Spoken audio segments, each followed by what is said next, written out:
How we doing, everybody? We're back again for another episode of the Bare Necessities Podcast. I am your host, Rob Napoli, and today I have Dr. Carla Fowler, who is MD, PhD, an elite executive coach. And for the last decade, she has been, you know, I like this, a secret weapon for scores of CEOs, entrepreneurs, and other senior leaders.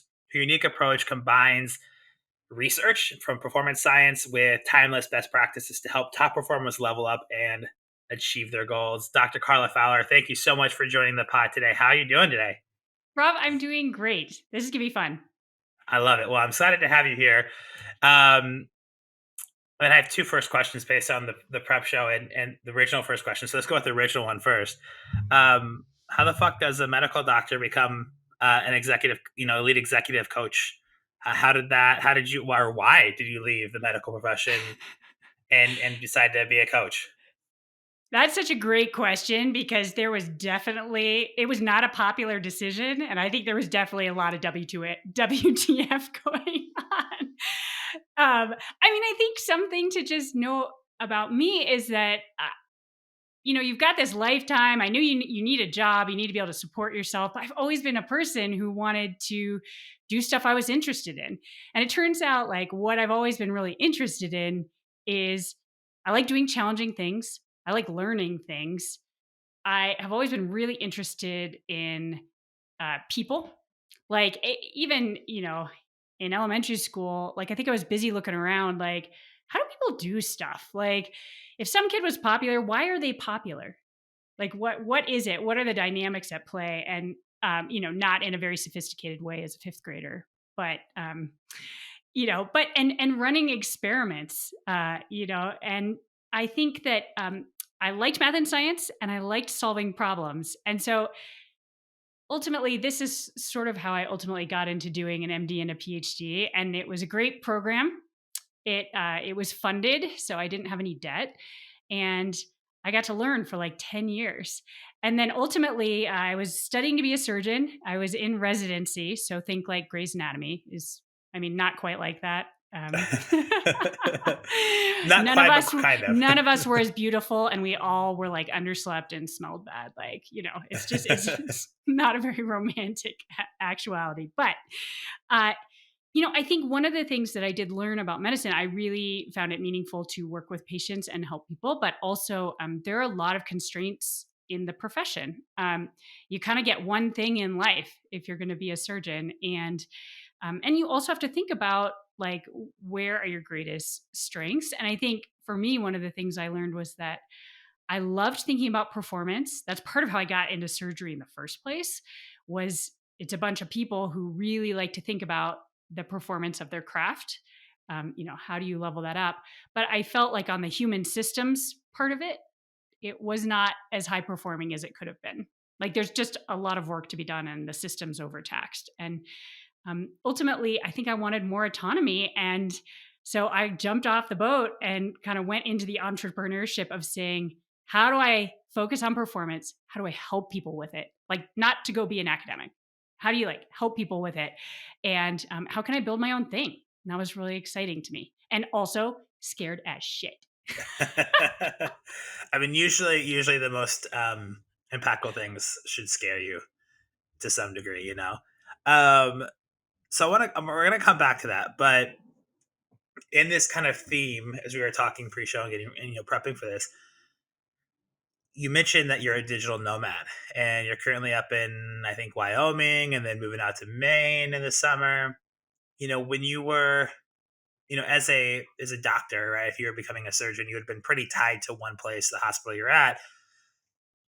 When you decide to become an entrepreneur, why did you also decide to become a digital nomad? I mean, was that like hand in hand? Was that something that just kind of like you decided later that you wanted to explore now that you're free? Like, tell me a little bit about like not only did you like leave training to become a surgeon and one of the probably highest sought after kind of like positions around, just to one, be crazy and start an entrepreneur, start your own business and be an entrepreneur, but two, like be a digital nomad and travel. What was that like, or what was that decision making process for you? So this is I have the personal story about it, but I love this because it also kind of ties in with some stuff that we were talking about, which is this idea of like, what are high performing habits? Like, how do you be more productive? How do you be more successful? However you want to put it.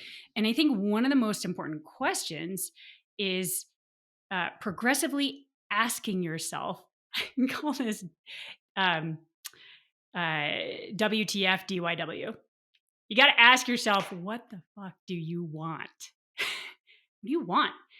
And before you can start using your time better, before you can start like leveling up your results, I think one of the most important questions is to ask yourself, what do I actually want? And I think that was part of what provoked leaving surgery and leaving medicine was this realization that I had always been a person who wanted to, I love sports. I love being athletic. I had a partner. I wanted to spend time with him, and have a relationship. I wanted to have work that was really engaging. And I think I was adding up the equation and realizing that that wasn't going to work in the profession I had chosen. And but then you say, okay, so even in asking myself, what do I want that work to look like? Before I'd even realized that maybe I wanted to be location independent, I knew that I wanted to have some time independence, like to think about how I built the schedules and the work, how I thought about that. Um, and so, the digital nomad thing, I think, was something I wanted ultimately. I didn't know exactly when that was going to happen.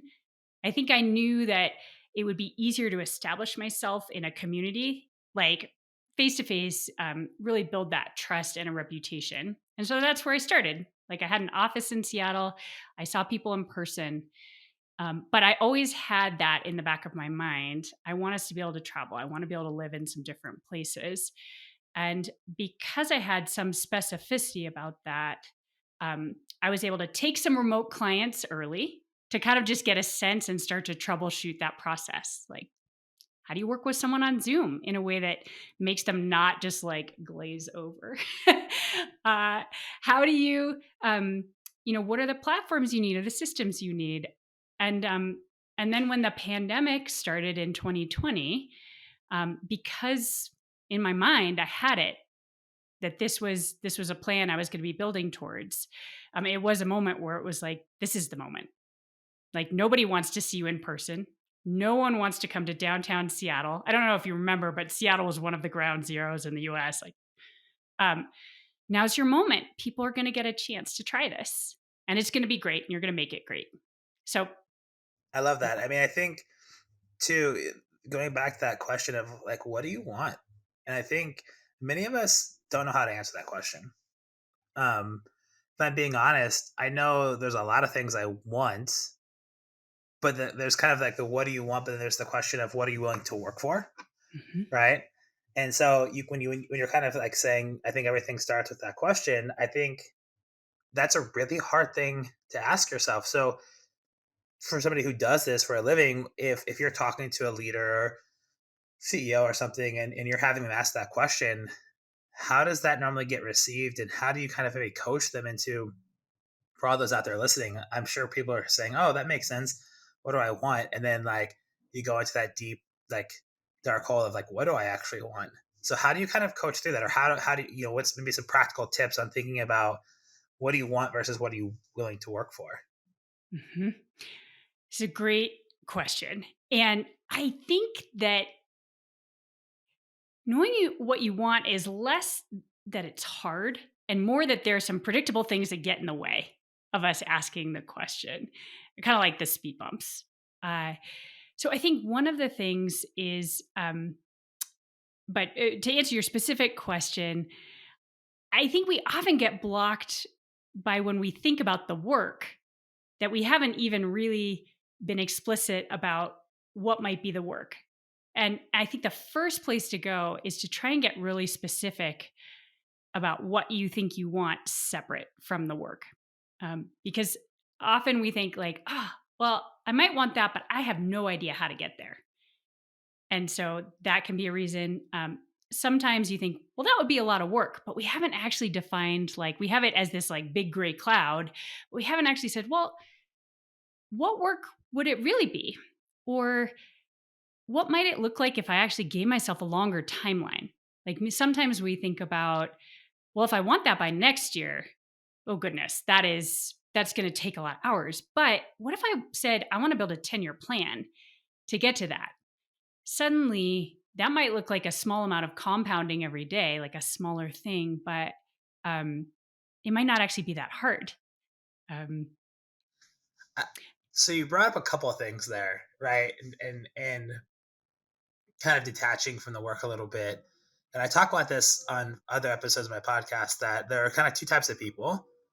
There are those that work to live, meaning their passions lie outside of the job they do. They have a skill, they know how to leverage it.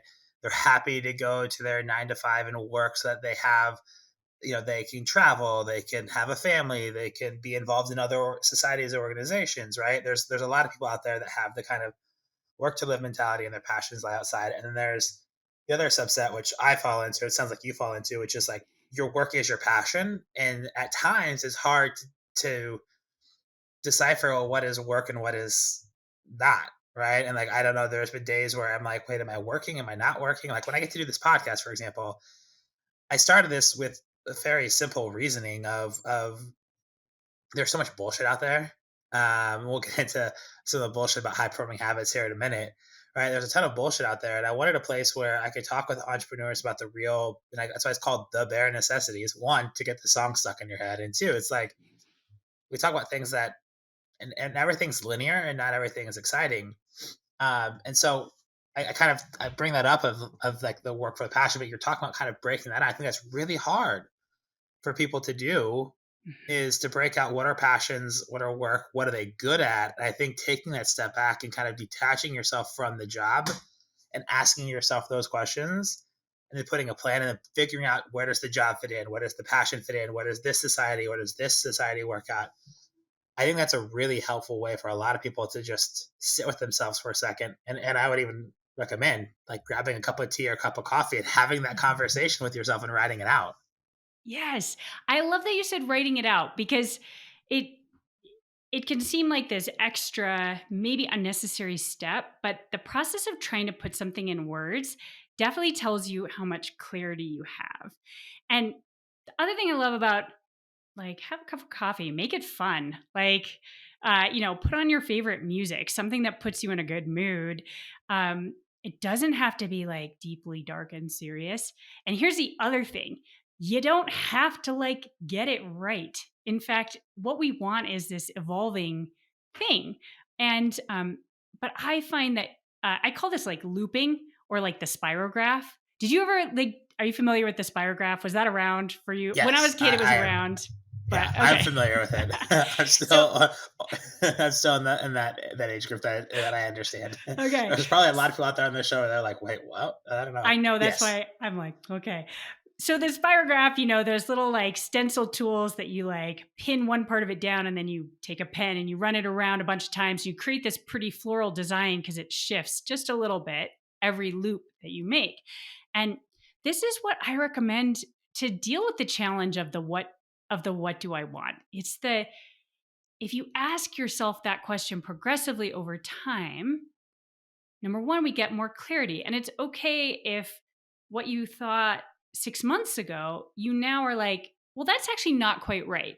Or maybe you actually like started to go after it and that actually gave you data that you're like, oh, actually, I don't know. I thought I wanted to do like a bunch of blogging for my business. Turns out I hate writing. Like, I don't know.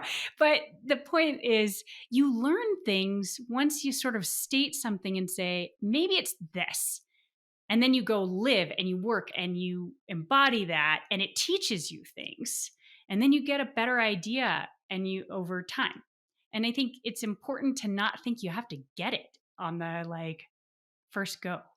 And I think that's. I mean, I think so many of us don't understand that this is a living artifact, right? This is something that changes. Like we change as humans. Like you learn and you grow, and you know I think I might have said on this podcast, but I haven't really. So I co-founded a company called Hapday Group back in 2019 with a good friend of mine, Philip Vecchio. It was a sales and service business, and we sold in February of 2022. But we knew the sale was kind of done summer of 2021. Obviously, it takes time for like Hmm. all that to like go through process, agreements, evaluating, blah blah blah. And so I kind of told myself from like summer of 2021 till 2023 that I wanted to be a consultant and a coach and spend 18 months figuring out what I did and didn't want. And Hmm. I actually built for the OGs of this podcast, I had Rise Up Coaching as a website. Now it's just robnapoli.com. And I had a bunch of courses that were going to be launched, bunch of things. So like the whole kind of traditional coaching business. Then I realized I didn't fucking want it after I spent 8 grand to build all these things and shoot content and get all this stuff done, and realized that's not what I want to do with my life. Right. And I think and that's okay. Like at Yeah. first I was like, man, that kind of sucks. But at the same point, it's like, no, I learned. I know with conviction what doesn't work for me and what does. And I think that so many of us have, and that's why I asked the question again. It's like, what do you want? But like, what are you willing to work for or work at? Hmm. Because there's a big difference about putting action to talk. Hmm.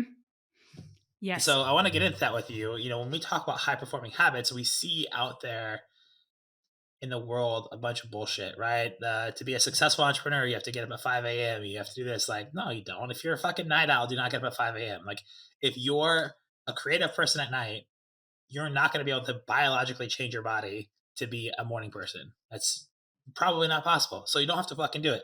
So I'm going to go down. I don't want to go down to that tangent, but there's a lot out there. So when we talk about high performing habits, where do we start? You know, we already talked about sitting down with ourselves and asking that question and writing it out, right? So we got those two things, but let's Hmm. get into some other things. So how do we start? Then I want to get into how do we create habits, right? Like Yeah. it's great to talk about these things, but these are the actions to set up habits, Hmm. which is a whole other thing. So where do we start? So I agree with you that there's a lot of performance that gets kind of mixed up with the productivity movement, or like, oh, you have to X, Y, and Z, or what's the system? This system will just do it for you. And I really steer away from that. It's a little too prescriptive. As you point out, it doesn't work for everybody. Like getting up at 5 a.m. if you're a night owl is not going to be the best way to use your energy. And so I often really start from some fundamental principles, and that's what I love about performance science is I think it is less prescriptive, and thus it is much more adaptable for each person. And so when I coach individuals, I love it because I can say we can look at the principle together and say what does this mean for you as a person, and how could you get the most out of this principle based on your habits. So we talked about the first thing, which I call brutal focus. And it's more or less, we got to ask, what do you want? Like if you want high performance, the first thing you have to say is, well, high performance at what? Like what explicitly does that success look like for you? So we talked about that. I think the second piece of that that becomes really important for how we use time. And I think when we often are talking about habits or productivity, what we're saying is like, how do I get more of what I want out of my time?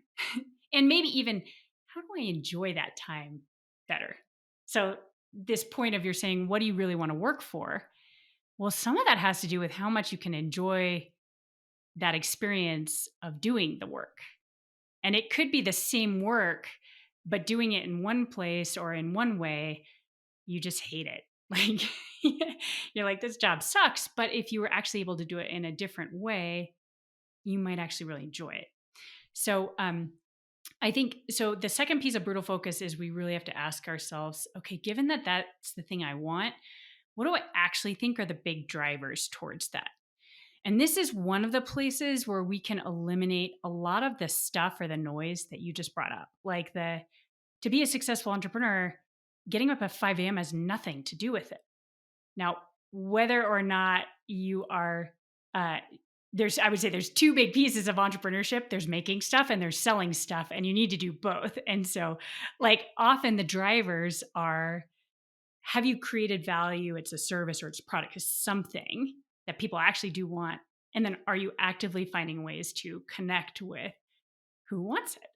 And maybe is it scalable? But um, So, like, those are just some examples of when we start to say, no, what are the real drivers? Not, did I have my green smoothie this morning? Like, um, not even like social media. Social media can be a tool, but it's a great example of something that can suck a lot of people's time, but is not actually isn't driving anything for them. So I like to ask this question: what is most important? Because then we can start to actually say, what should I be doing with my time? Like, um, but anyway, so that's, I think that is the second thing that I always start with, because if we can get it right, it makes everything go better. Before we get into what is the third thing, because I want to list, like, kind of like the idea of like listing of things in threes. So we have the first and the second. I'm not going to, my OCD will not allow me to end this podcast without giving a third. But before I come to that, right? I have two veins I want to go down, but we're going to do this thing first because I really like this. You're talking about performance science. You're talking about adaptability, and number two is kind of what are those drivers.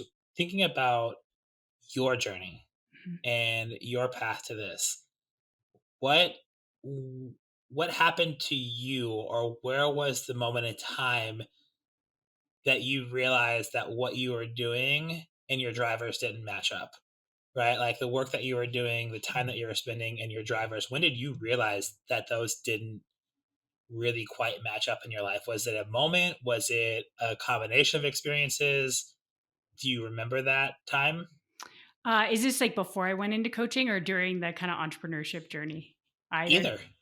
Either, yeah. Really, like, do you remember those moments? I mean, and can you kind of share maybe a personal anecdote of how? Yeah. Because I think it's really interesting coaching these things for many of the people that coach. Going through it is also like part of that the coaching, and Yes. so just kind of like for you, what where did that hit home? Where did that? So Because I I know have, when mine did. yes. Like I could still remember the day. So yeah, I would love to just kind of hear yours. Like what where when did you sit down and realize your drivers didn't match up to your time and value? Yes. So I have a great story from residency, and I think this is part of making that switch. Is that uh, I think I had a thought of like what it meant to me to be a doctor and what was important for that. I also have personal values around like being a team player, like that when there's a team effort, that you know you got to make sure that the team is performing well, and if that means you need to take on some more stuff, you just take on some more stuff, right? Like you get the job done. And I think one of the challenges in medicine is just staffing is very stressed for time, and I think I saw it as a human system. And so for me, one of the challenges as a resident, as you know, there's sort of the 80-hour work rule, to try and protect sleep and make sure that residents are well rested enough to perform well. And the challenge is you're always getting docked on your hours. You always have to turn in your hours. And I found that it took more hours than that to do the job well. So for me, doing the job well meant, I don't know, you got to go check on like that patient who you haven't seen all day. And maybe it's because things were actually, they were copacetic, like nothing major was happening, but, I'd stop by and see him on my way out. And I'm already running late, right? It's like 8 p.m., maybe 8:30. And, but I was like, you got to go check on them. Or like, if somehow the notes hadn't gotten in for your team, sometimes you have multiple residents on a team or whatever. Like, if you notice a patient's missing a note, well, you sit down and you do that note because it needs to get done. And I think one of the challenges is that, or like there are lots of people who help you and who are involved. There are nurses, there are PAs, there are case managers. The hospital runs because we have these amazing people who are all participating and working really hard for your health. I think I had a challenge of that. That I was spending too much time doing things that were of value to me, but that you would not survive if you continue to try and do them. And you have to be very focused. Doesn't mean providing bad care, but it means the care looks different than I think our idealized version of the care. Um, That is my story, and I was like, "There is not enough hours in the day, like, to make this sustainable." Yeah, you start realizing where, even when I started my business, you start realizing where things need to be done and where how much time is spent on things that don't deliver the value you want to deliver, but still need to get done. And you got to figure out, is it sustainable? Can it be outsourced? How does this Mhm. work? Yes. And sometimes it's those things that you realize, oh, this glorious thing that I thought that I wanted, to be a doctor, to be a surgeon, it's this much time of the actual impact that I want to make and 90% of this. And that to me doesn't make sense. And that for so many Yeah. people, I think they get into a role and they don't know, they don't realize that. And they're like, but then they don't know how to get out of it, or they don't want to get out of it, or they complain about it and they don't optimize for it. And I think that is such a big thing to look at, is just understanding how to make that work. Like, can you effectively make yourself change the way you go through that process to optimize your time? Is it that your values and your drivers are completely misaligned, and Mhm. what you thought was a really sexy, beautiful, gorgeous role for you that hit all the levers is actually very unsexy and uncool? That happens to all of us out there. I think, Yeah. I got into marketing because of Dom Draper and Mad Men. Only realized that was advertising and not marketing. Um, you know, Oh, that's a good story. And sometimes you can't bully the reality, right? Um I think another principle of like kind of high performance, like how to think about this is I have this thing, don't bully reality. So for me, what that meant was no, like this is actually what it will be to be a surgeon. And like you can provide good care. It's just what that looks like is not what you thought it looks like. And I think I looked at that and I was like, nah, I can't outsmart this. This isn't I can't outsource it, you know, like I, I can't change that. And that's a reality I shouldn't bully, nor should I sink more costs into the 7 years of residency. So I stopped after 1 year. But there's other stuff that actually um, we can change, and we often think like, oh, I don't have any influence. I don't have influence, but we have a lot more agency to shape something. So like I don't know, you were giving an example before the show about like where you like to do your work, and that some like what location you pick has a huge impact.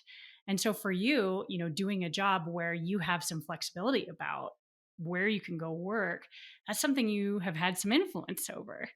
Um, and so I often call this like the 10-90-90-10, where I think we often think we have 10% influence and 90% of things are like out of our influence. But I think it's actually the reverse, um, which is we have a lot more influence than we think we do.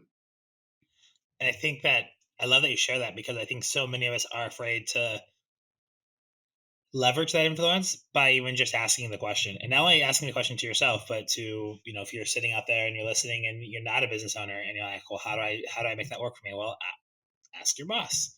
Ask for that time off. Ask for that thing. Like, we're going to, my wife's phone is paid for by her company, and we're heading to Mexico. And I was like, yeah, I have my, Mexico's included in my plan. And she's like, well, I don't know about mine. I was like, why don't you just ask your boss? She's like, well, I don't want to feel like I'm abusing the work phone. I was like, yeah, but like, they offer to take your phone over. You kept your same line. They offer to do all these things for you, knowing that if you ever left, that you'd get to keep your line and break it. Just ask, hey, do we have internet? Do we have free text and calling in Mexico so that I can have my phone on me? If I'm split up from the group, I have an ability to make a call. And it was like, for her, it was like an existential thing to ask the question. And it's like, they gave you that phone for a reason. They know that you're going to be doing all these things with your lives. And that's that 90-10-10-90 or 10-90-90-10 thing, is like, she probably has 90% influence on that decision, and asking would have been no issue. But for her, internally, she fought against that. And I think so many of us are afraid to ask out there. And it's like, look, you have more influence than you think. You need to not be afraid. I mean, when you do that though, and this is where I think the problem is that we're afraid to hear no. I grew up Mhm. in sales, so like, a no is a good thing for me because it's closer to a yes. You have to be not afraid to ask, but also understand that no is a reasonable answer. And I think Mhm. we're getting to a point where we just like, we only ask if we think they're going to say yes. Mhm. And we've lost this, we have this such fear of rejection that it's hard. And I think that's what makes coaching virtually even harder at times, is like, that disconnect. But yeah, I love this don't reality, the 10-90-90-10. I think that for many of those people out there listening today, that's going to be hit home for sure. So I want to kind of get into something you mentioned earlier around kind of productivity, and we talked about productivity versus performance, and we're talking about habits, right? And there's prescription productivity, and there's all these things. When it actually comes to high performing habits, right?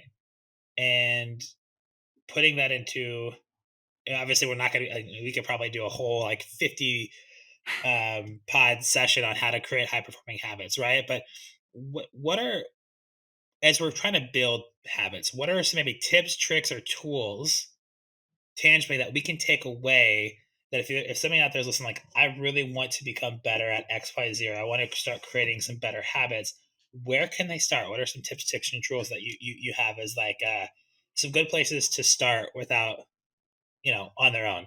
Mhm.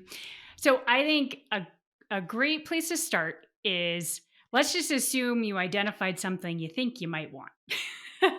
And I hedge that just because, again, you don't have to be 100% sure. But pick the thing you feel most excited about.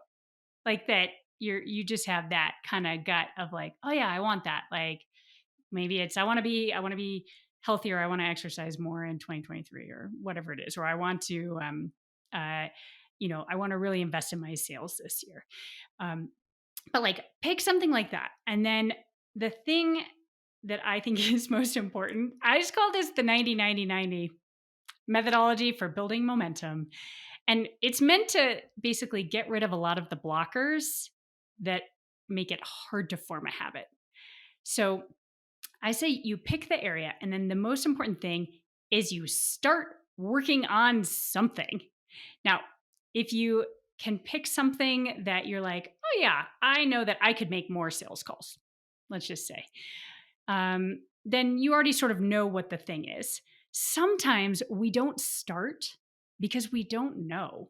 Like, I want this thing, but I do not know how to influence that. And that's when I say, great, what you get to get started on is learn something about it. So it could be, think of 3 people you know who seem to like know something about this or are successful in this area, and like set up coffee with them. It could be, hey, there's that book sitting on my bookshelf that I've been meaning to read, and take some ideas out of it. That's a good way to start. Like, and I'm not even saying you have to sit down and read the whole book. I'm saying, uh, I'm going to read 20 minutes a day before I go to bed. Right. So make it manageable, often things that occur in chunks of 30 minutes or less.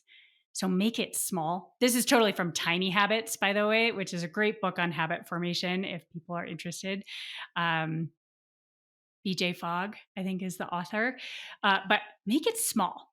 So, and it's okay if you don't know, because then the job to get started is to say, how could I know something about this? And so the first part of the 90-90-90 is that 90% of people don't get started. So we find a way to get started, even if it's, I got to learn about this thing before I even know what I would do to impact it. So the second piece of the 90-90-90 is that once 90% of people, 10% of people start. And then after that, 90% of people don't keep going. And so, like, if you're still learning, like, and you need to keep learning, like, keep going on that. Find a new book, or ask for a recommendation of someone else you might meet with to talk about it, or interview a couple providers who you might contract to help you with something. But maybe you identify some really clear steps where you're like, those strike me as good things. I could do those. Then it's like, okay, how do I keep going and do a little bit that might compound towards what I want?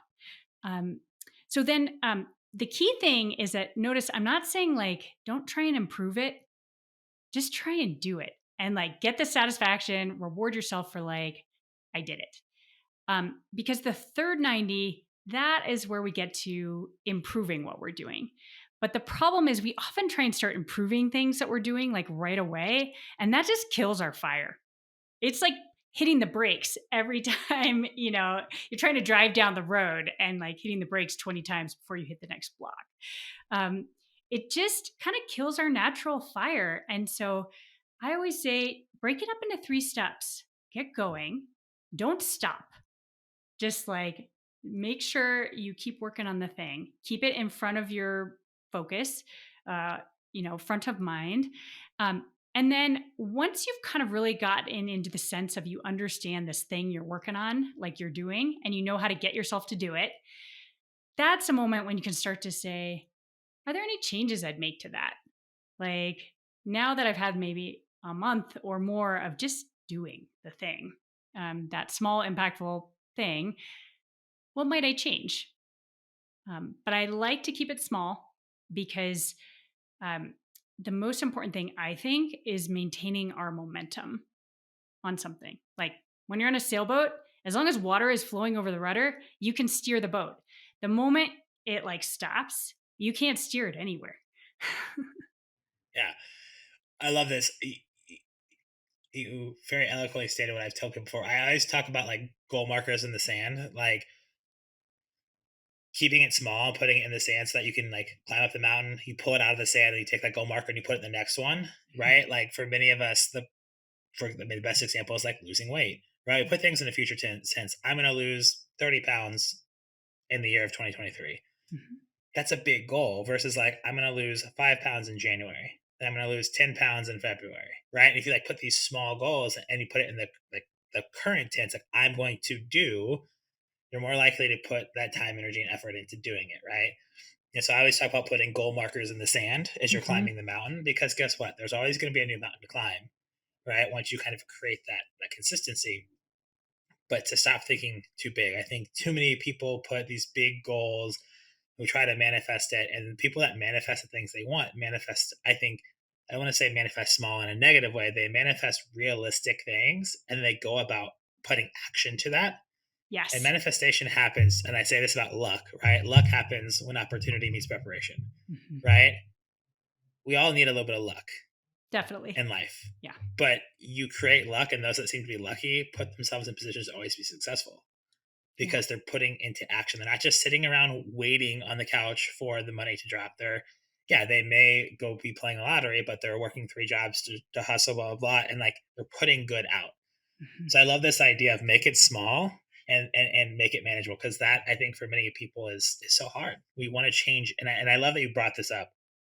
Everyone wants to improve shit before they figure out what it is that they're doing wrong. It's like, I'm going to improve this. I'm going to improve that. Well, it's like, ooh, really? Do you really need to improve that? That's kind of working well. Why don't you figure out what it is that's wrong first? Yeah, well, also it creates confusion. And like when we lose clarity, our motivation also generally drops because we're like, well, why? It's going back to what you said. What are you willing to work for? I actually think that we're willing to work for a lot more than we think we are if we feel like we have clarity that it's actually going to get us what we want. Now, sometimes you're right. You learn that you don't want to do it. Like you're like, oh, this coaching webinar, I'm actually just not interested. And that's great. Don't bully that. But often we we wonder whether the work is worth it. Not that we don't like the work. And so this is where don't create confusion before you like have some momentum. Um, before you've actually had some time to gather by doing, to like run the experiment and really kind of see how it feels as you build some self efficacy. I think we like being good at things. And so, well, it takes a little while to be good at the first habit you decide to do. So give yourself a little time before you put yourself in that uncertain position of trying to do something harder or different than that. I I resonate with that so much. Um, I was taking some notes as you were saying that because it hits home, right? And just the fact that we need to. I think it comes down to a little bit that everyone's looking for a silver bullet, right? That magic bullet when there isn't one. It's I mean it is, it's you and it's Mhm. putting action. And I think that if you take anything from this to create habit and high performing habits, you need to first take action, right? Action on what do I want? What am I willing to work for? What am I excited about? and then learn. Take the first step, learn more. And I think that is such a an amazing thing to think about. And when we sit back and put that as in perspective, the shit gets easier. We make the shit harder than it needs to be, in my opinion. But at the same point, that's because it's hard for us as humans to look in the mirror and have that conversation with ourselves. Plain and simple. Mhm. Well, and yeah, and I think a part of that challenge is we, as human beings, like our evolutionary biology, we want to mimic other people, whether it's wanting what they might want or doing the stuff they're doing to get it, or even to just wanting to feel as successful as other people look. So, but we don't have a lot of insight into actually like each other's situations. And there's just a lot of that I just find like gets in the way of starting, managing to not stop, and then like giving ourselves space to run learning loops, to spirograph, right? Like to keep things moving a little bit at a time. And the truth is, then going back to something we said much earlier, this idea of like, well, what if you gave yourself 10 years? What if you looked over a longer timeline and let yourself compound on something rather than try and figure out how you were going to do it by Q2? Yeah. Um, and I it'll, think that yeah. it's scary too to we think, and I think the pressure of life is so fleeting and things have to happen today, today, today, right? We live in a microwave economy that it's like, give yourself 10 years, give yourself, hell, 2 years. Put your head down for 6 months, learning something and letting the spirograph happen to see, like, when you lift your head up in 6 months, what actually is going to be happening around you and how far you've come. I think we're so stuck on the microwave economy that we forget to kind of put that in perspective. So I love that. Like, think about what you could accomplish. Life is short, but there's also some longevity to it, and you as a human have this amazing opportunity to experience so much of it in our Mhm. time here on Earth, and so we need to make the most of those experiences. I love it. Uh, so I know we're kind of getting close to time here, and I appreciate it. So, you know, you we never really talked about this, but your company is called, how do you pronounce it? Thaha? Thaxa. Thaxa. Okay, Thaxa, executive coaching. Which I love that you founded this. And I guess it feels like it's not that long ago, but it's been over what, 10 years now, It's right? been Um, in February. I will have my 10-year anniversary. Yeah. that is amazing. So as you started this, and I love going back to kind of your story of your passion for performance science and kind of where the fields of strategy, productivity, and psychology intersect. So if you had to take out the last kind of 10 years of going through this and running your own business as an entrepreneur, what's one key, maybe, lesson or key learning that has kept you motivated 10 years? We talked a little bit at depth, the moment you had as as a resident to the moment of becoming an entrepreneur. So 10 years later, as you're about to, when this episode comes out, you'll be right before you celebrate your 10-year anniversary with your business. What's kept you going? What's kept that passion and that fire and those drivers aligned to your values for you? What's kind of a key takeaway that you would look at of those last 10 years? I think a key takeaway, one is I keep betting on myself. And that it's interesting. Leaving medicine, there's actually a lot of things that prepared me to coach that transferred from medicine, and also how I think about problems from the science that I did. But really, like I did not have business training. I had none of that, and so it was really going into, in some ways, a really different world. And a lot of people were like, "Well, why do you think you're going to be able to do that?" um, and I think one of the things is that I come back to, I feel good about betting on myself. And that is very different from saying that I know how to do things all the time, or that things aren't new or they aren't scary. But that I know I've always been a person who, if you give me enough time, that I have a very steep curve, but I have a slower starting curve than many people. In fact, I have this funny story, like from residency, when I think halfway through, or maybe 2/3 of the way through, my chief resident was like, she's like, "You're an MD PhD. Like, you're not just an MD." And I was like, "Yes." And she's like, "That's why you ask all those questions." She's like, "You're trying to understand the system." And I'm like, "Yes, because I want to be able to do things independently and not have to ask you questions, all the time." And so I'm trying to figure out how it works, but it takes me a while. Like my download is takes a while, and then I can do a lot of stuff with it. Then I move very quickly. So I think that is one piece, but I think the other piece is just giving myself that time. So, really, it's the second 10 years when I'm having more conversations, I'm creating more visibility. I didn't actually do very much social media, anything for the first 10 years, but I gave myself time to learn how to sell, how to like pitch and talk about my business, and the problems that I was trying to solve for people. And just to allow yourself some time to become good at something, and to create strategies that don't require that you be good at something right away. So you can plan your business plan. You can do this to say, how, like, what's a curve that will compound that I know I will get better at, but that it doesn't. I don't need to. I don't get just one chance, basically. And so those are some of my takeaways, I think. I love that, and betting on yourself. I'm a huge proponent that I'll always bet on myself. But it also comes back to the 90-90-90, right? 90% of people don't start. 90 people don't keep going, and 90% try to improve. Like, you've given yourself time to be part of that 10% in each one of those buckets, and say, if you give yourself the time to do these things, it will happen. Success does not happen overnight.